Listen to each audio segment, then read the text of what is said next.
Hello, I'm Ms. Jane, and welcome to another Camp Monday Funday with SPL, and we are here with Archaeology Part 2, What to Do with an Artifact.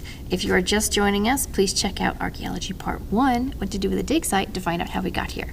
So I have my artifacts that we excavated in our last site, and excavating is just when you dig something up, but you want to make sure whenever you excavate anything that you take lots of data, because you want to be able to do your science where you figure out what clues the past has to offer to teach us. So I'm going to take my artifacts because they're still all dirty from being excavated, and I'm going to put them in this. This is just a tub with water, and we're going to clean them off.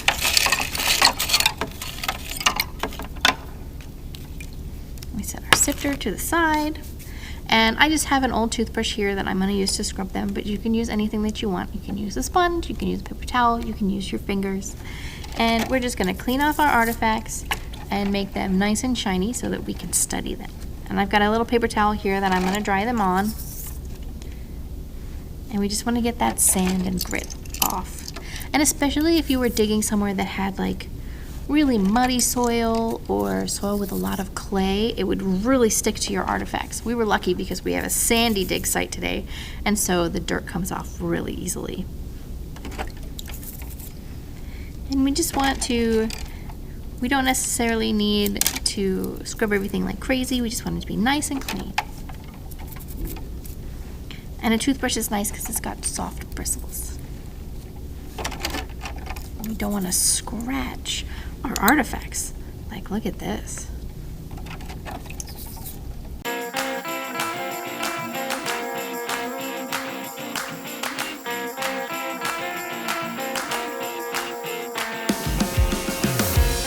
All right, now we've got all of our artifacts. They're a little bit wet, but that's okay. We're gonna look at what we've got. This is what I'm most excited about because this is a ring, so it means that there are definitely people around who are wearing this. We also have here some coins, so there were people maybe spending money. And we have some gems, and you know that these are artifacts because they're cut gems, and so that they've been shaped into a particular size, and so that we know that they didn't come out of the ground like this. Somebody definitely made these. And we've got a gold necklace. So looking at these artifacts, you want to ask yourself a few questions. How did these artifacts get here, and who put them there?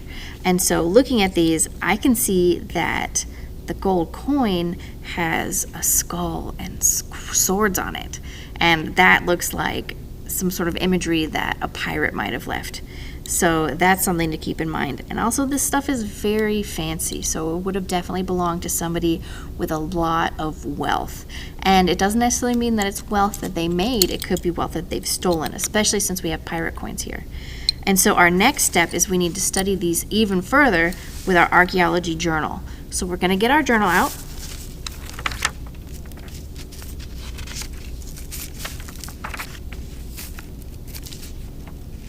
And we're going to draw our artifacts and describe them. So I have a bunch of these gold coins, and so instead of drawing this, each and every one of them, to save some time, I'm just going to draw one, and I'm going to talk about how many different ones that I found. So I'm going to start by counting them. And I've got 1, 2, 3, 4, 5, 6, 7, 8, 9, 10, 11, 12, 13, 14, 15 coins. And so I'm going to get my most gold color, and I'm going to draw my artifact. And it's got a skull on it and some swords. And then I also want to make sure I draw the backside because that could be important too.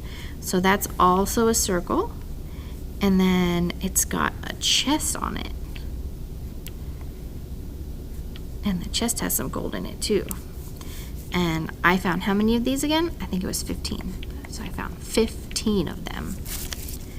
Next I've got, this one's really pretty, it's purple. And it's a circle. And I want to draw the different facets on it. Now, you don't have to be a great artist to be an archaeologist. You just want to make sure you have all of the information. And I actually found 2 of these.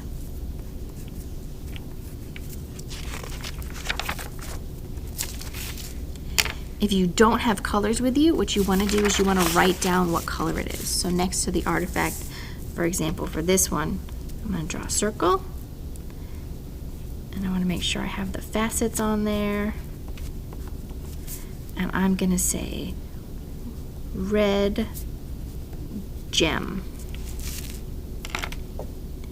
Actually, I have another red gem, and this one looks a little bit different.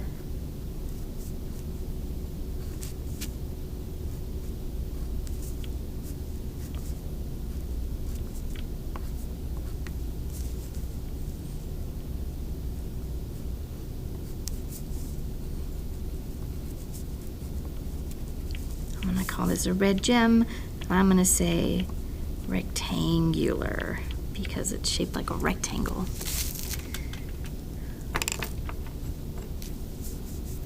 And I've got a yellow gem.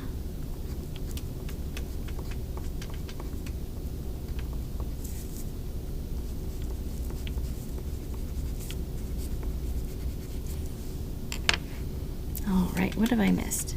I've got a green gem and a blue gem left. So let's do our green gem.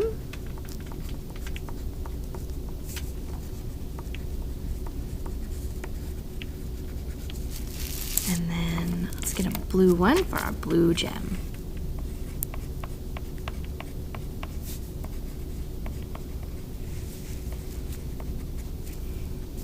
All right. Now this one's a tough one because it's such a big necklace. So I'm going to start by doing an oval, and I'm going to draw the beads on it like this.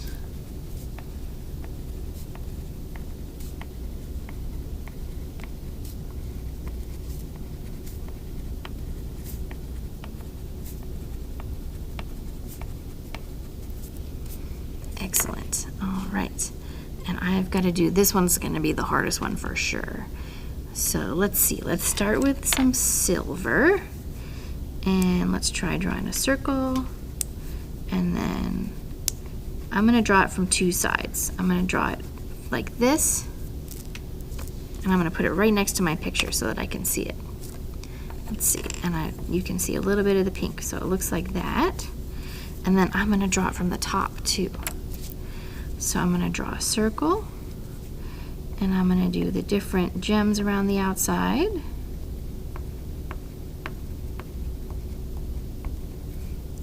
And then the pink inside.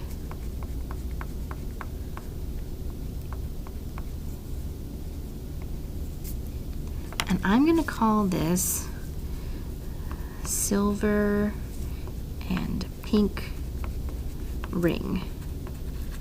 Oh, I forgot to say that this was a gold necklace.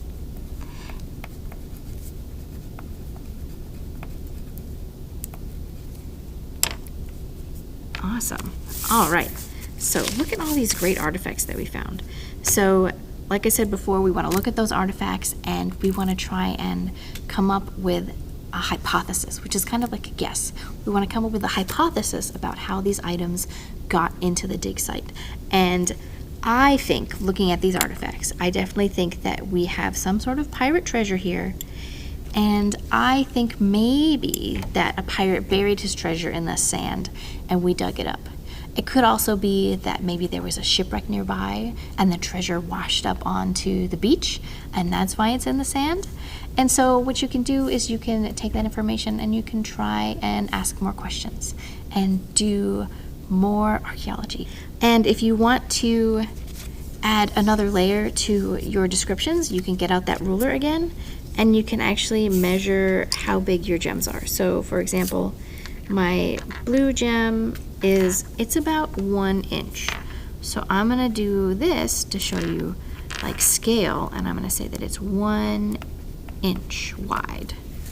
And that helps with the next person who comes along. So if they are studying your archaeology journal to find out about the artifacts, they might not be able to see the artifacts at all. And so they need to look at your journal and be able to find the information that they need to study them.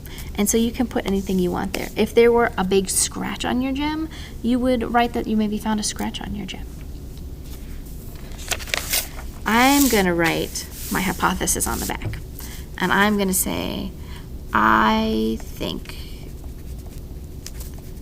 this is pirate treasure.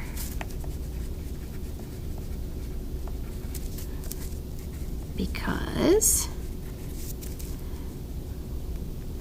pirate coins and gems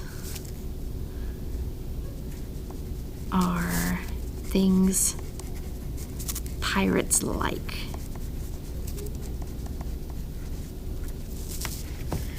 Awesome job, everybody.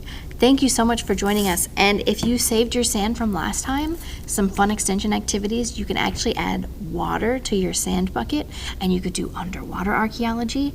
That can be a little bit tougher with the sifter because of the wet sand sticks together, but you can just rub it through with your hands.